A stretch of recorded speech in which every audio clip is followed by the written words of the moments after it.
O Testamento de Rúben. Este é um livro apócrifo que faz parte dos chamados Testamentos dos 12 Patriarcas, que são textos escritos e atribuídos aos 12 filhos de Jacó, onde cada um deles deixa um testamento espiritual e ético para seus descendentes, geralmente contendo advertências, profecias e ensinamentos. Rúben, o filho primogênito de Jacó, teria deixado um testamento como um guia moral, alertando contra os perigos da luxúria, que o levaram a trair seu pai Jacó. Muito arrependido, ele aconselha seus filhos a fugirem deste pecado. Também fala dos 7 espíritos do erro.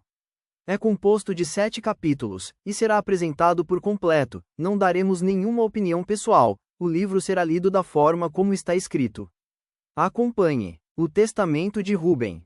Da intenção, transcrição do testamento e das exortações que Rúben transmitiu aos seus filhos antes da sua morte, no 125º ano de sua vida.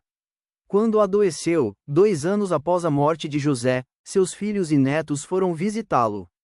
E ele falou-lhes: Eu vou morrer, meus filhos, e seguir o caminho dos meus pais. E ao ver Gade e Azer, seus irmãos, disse-lhes: Vós, irmãos, amparai-me. Eu gostaria de dizer aos meus irmãos e aos meus filhos, o que levo guardado aqui em meu coração. Pois o meu fim se aproxima. Ergueu-se, beijou-os, e disse em tom de lamento: Escutai, meus irmãos, e vós, meus filhos.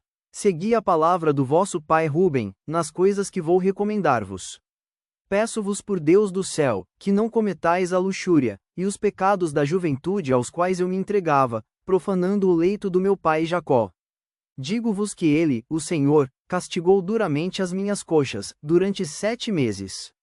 E se meu pai Jacó não tivesse suplicado por mim ao Senhor, eu teria morrido.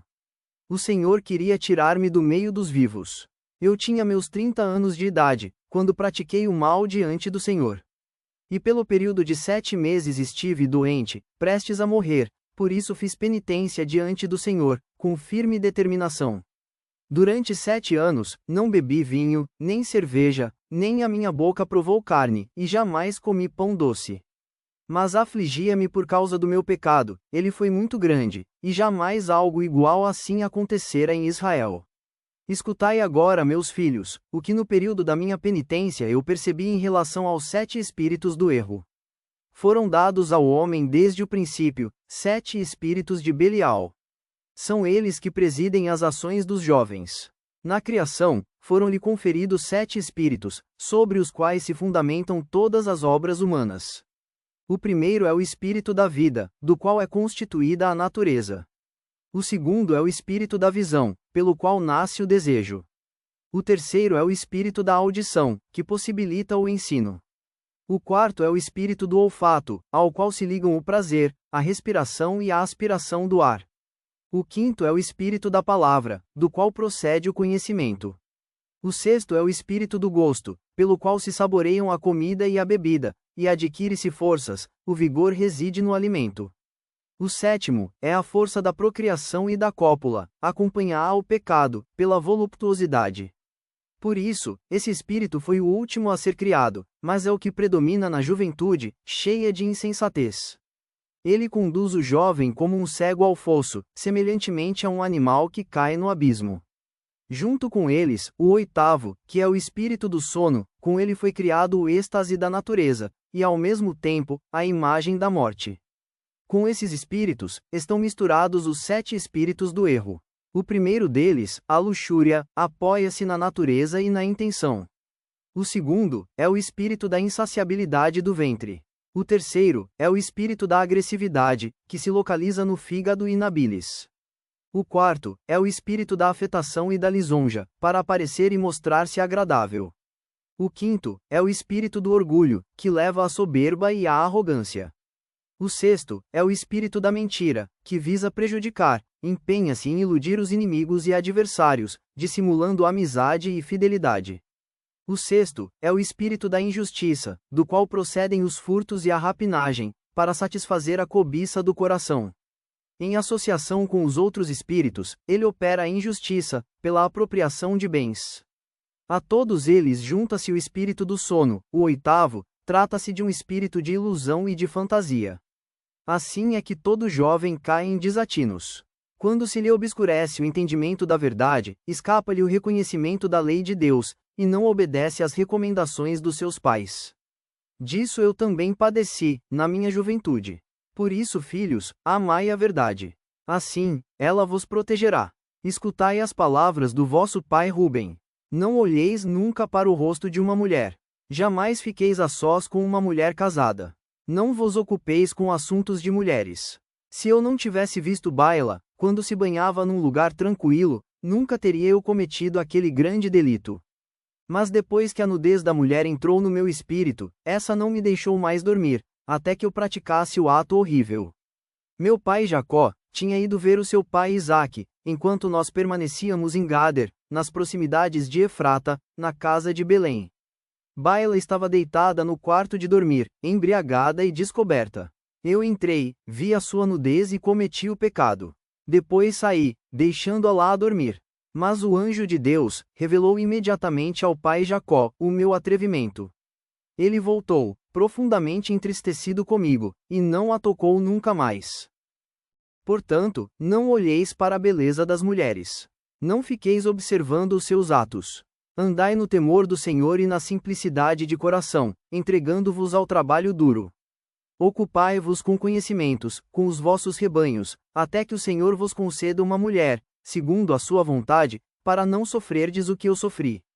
Até o dia da morte do nosso pai, nunca mais tive a coragem de olhar a face de Jacó, nem de entreter-me com qualquer um dos meus irmãos, de vergonha. E minha consciência torturava-me até aquela hora por causa do meu pecado. Meu pai, porém, consolou-me, rogando a Deus por mim, para que suspendesse a ira que manifestava contra mim. Desde aquele momento, recolhi-me nos meus pensamentos e não pequei nunca mais. Por isso, meus filhos, observai minhas exortações. Assim, não pecareis. Pois a luxúria é a perdição da alma, ela se afasta de Deus e conduz a falsos deuses. E por ela que o entendimento e a inteligência se confundem, ela leva o jovem ao mundo inferior, antes do tempo. A luxúria já conduziu muitos à ruína. Seja alguém bastante maduro ou bem-nascido, rico ou pobre, ela o leva ao opróbrio, bem como a zombaria de Belial e dos filhos dos homens. Por ter se guardado daquela mulher, José manteve o seu espírito afastado de toda desonra, assim encontrou graça diante de Deus e dos homens. De muitas maneiras a mulher egípcia insistiu com ele, mandou chamar feiticeiros e ofereceu-lhe poções de amor. Porém o firme propósito da sua alma não cedeu ao prazer pecaminoso. Dessa forma, o Deus do meu pai o salvou de todo o mal, e da morte secreta. Que a luxúria não subjugue vossa mente, e assim também Belial não poderá subjugar-vos. As mulheres são maldosas, meus filhos, se não possuem nem força nem poder sobre o homem, procuram atraí-lo por meio de encantamentos. E se não conseguem dobrá-lo por esse meio, pressionam-no com astúcias. Sobre elas falou-me o anjo do Senhor, ensinando-me que as mulheres são mais sujeitas ao espírito da luxúria que os homens. Armam intrigas em seu coração contra eles. Primeiro transtornam a sua mente por meio do enfeite, e injetam neles o veneno através do seu olhar. Depois, apanham-no pelo ato. De outra forma, nunca uma mulher poderia subjugar um homem. Fugi da prostituta, meus filhos. Proíba vossas mulheres, e vossas filhas de enfeitarem a cabeça e o rosto. Pois toda mulher que recorre a esses ardis, atrai sobre si o castigo eterno. Foi dessa maneira, que elas também enfeitiçaram os guardiões antes do dilúvio. Eles olhavam-nas constantemente, e assim conceberam o desejo por elas. Engedraram o ato em sua mente e transformaram-se em figuras humanas. E quando aquelas mulheres deitavam-se com os seus maridos, eles vinham, e mostravam-se. E as mulheres, em seus pensamentos, conceberam desejos pelas formas visíveis deles, e assim deram à luz a gigantes, pois os guardiões apareciam-lhes como tendo a estatura do céu. Guardai-vos da luxúria. Se quiserdes permanecer puros em vossos pensamentos, excluí de vossa mente as mulheres. Dizei também a estas, que não se juntem aos homens, para que sejam puras inclusive na intenção. Mesmo que o pecado não seja consumado, os encontros constantes constituem para elas ocasião de fraqueza doentia, e para nós perpétuo opróbrio de Belial. Na luxúria não há nem juízo nem piedade, a sua avidez encerra toda espécie de ciúmes. Por isso, não tenhas inveja dos filhos de Levi, e não procureis superá-los.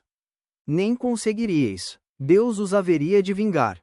E vós conheceríeis uma morte horrível. O Senhor conferiu a Levi o senhorio. E a Judá, Dan, José, e eu com eles, deveremos ser líderes. Por isso ordeno a vós, que sejais submissos a Levi.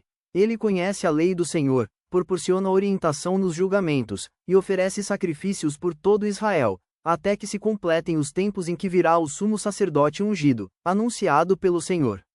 Peço-vos neste momento, diante do Deus do céu, para que cada um de vós profira apenas a verdade, em relação ao seu próximo. Aproximai-vos de Levi na humildade de coração, para que de sua boca possais receber a bênção. Ele distribuirá a bênção sobre Israel e sobre Judá, pois a este o Senhor escolheu para ser o dominador dos povos. Curvai-vos diante da sua força, ele lutará ao vosso lado nas guerras visíveis e invisíveis, e será vosso rei para sempre. Após transmitir tais recomendações aos seus filhos, Rúben morreu. Colocaram-no em uma urna, até o dia em que o levaram do Egito. Sepultaram-no no Hebrom, na caverna dupla, onde jaziam também os seus pais. Compartilhe com seus amigos. Obrigado e até a próxima.